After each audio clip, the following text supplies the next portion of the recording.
Hello, I'm Joanne. I'm the manager curator at the Dartmouth Heritage Museum, and I'm in the program support building at Evergreen today to explain what this is and how it's connected to this.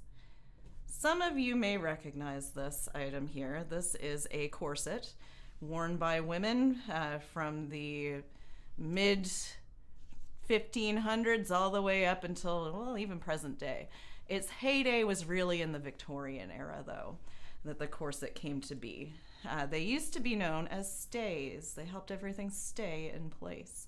So the corset itself became very popular from about the 1820s to about the early 1900s. There was a time when it fell out of fashion when that Grecian free-flowing empire waisted gown became popular. But after that, you'll be familiar with the styles of dress with the big leg of mutton sleeves and the very tight waist. Corsets were the foundation garment that you needed to attain that silhouette. And how did it do that? Well, you can see it's laced on the front here, which you would cinch as tight as you possibly could to gain that hourglass figure.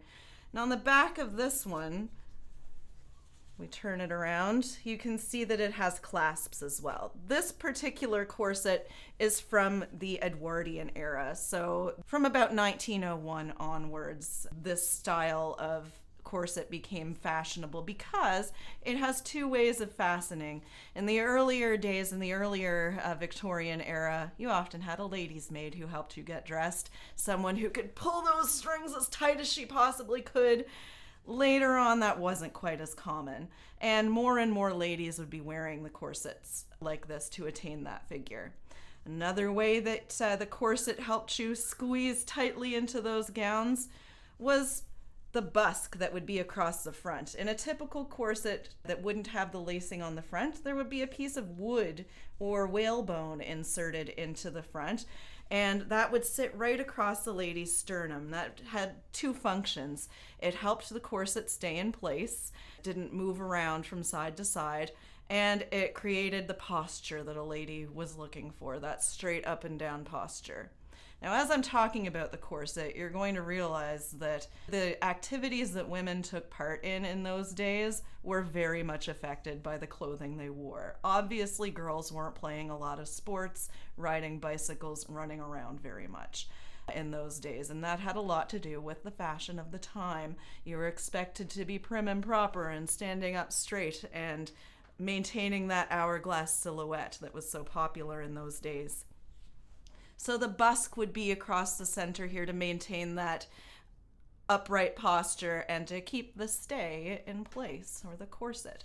Sometimes that busk would be carved by a sweetheart to keep close to his loved one's heart. They would be carved with pretty scenes. Sailors would often carve a piece of whalebone and insert it, so the lady would insert it into her corset to keep her loved one close to her heart. That's known as the sweetheart busk. Another thing that kept your corset nice and sturdy was the fabric that it was made out of, usually a heavy cotton. Another thing you'll notice is the ribbing. That was probably the most important part. And the ribbing here would be made out of this. Now this is a funny looking kind of substance that you may not have seen before. This is known as baleen or baleen. This is part of a whale. When the right whale opens its mouth, it's lined with plates of these all in rows. And what it does is it filters or acts like a sieve so that the whale eats the krill and other food that it might be looking for, but filters out the stuff that it doesn't want. So this was harvested from the whale, cut into strips, and it's somewhat flexible. It's made out of the same thing that our fingernails are made out of keratin. So it's flexible but sturdy. So that's what's lining the inside of the corset here. Now later on in the early 1900s, that would switch to steel. Very comfortable, you're probably thinking.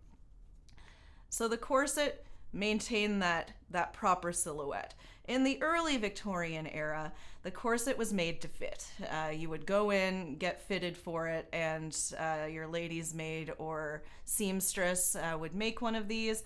Later on, early 1900s onward, you could purchase them in one size fits all or in different sizes. So this is an example of a corset box made in Canada. There were 2 factories in Canada, one in Toronto and one in Quebec City, that mass-produced corsets.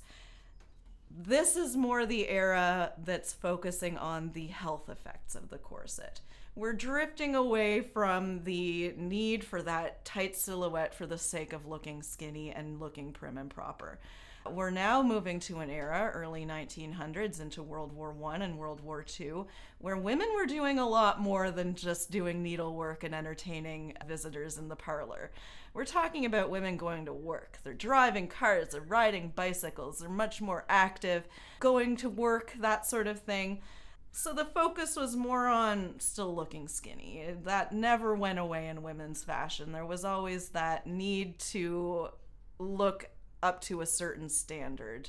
So the girdle was getting more popular by the end, and that's what eventually would replace the corset. The girdle was made out of elastic. It kept everything tucked in, but it wasn't quite as restrictive. Now, what you might be thinking of when you think Victorian corset are all of the health problems that might be caused by wearing a corset. And the fact is that yes, they did constrict the way that your body was. You're creating that hourglass figure. You're compressing everything. Your liver and your stomach, they'd be forced downwards, but not quite to the extent that it would cause serious injury. Of course it did in some cases, but it wasn't quite as common as you might think. One thing that the corset also did was keep your posture upright.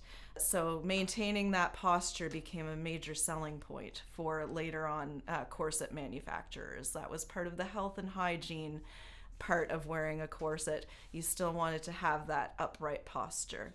It would relieve your back pain. That was another thing they said.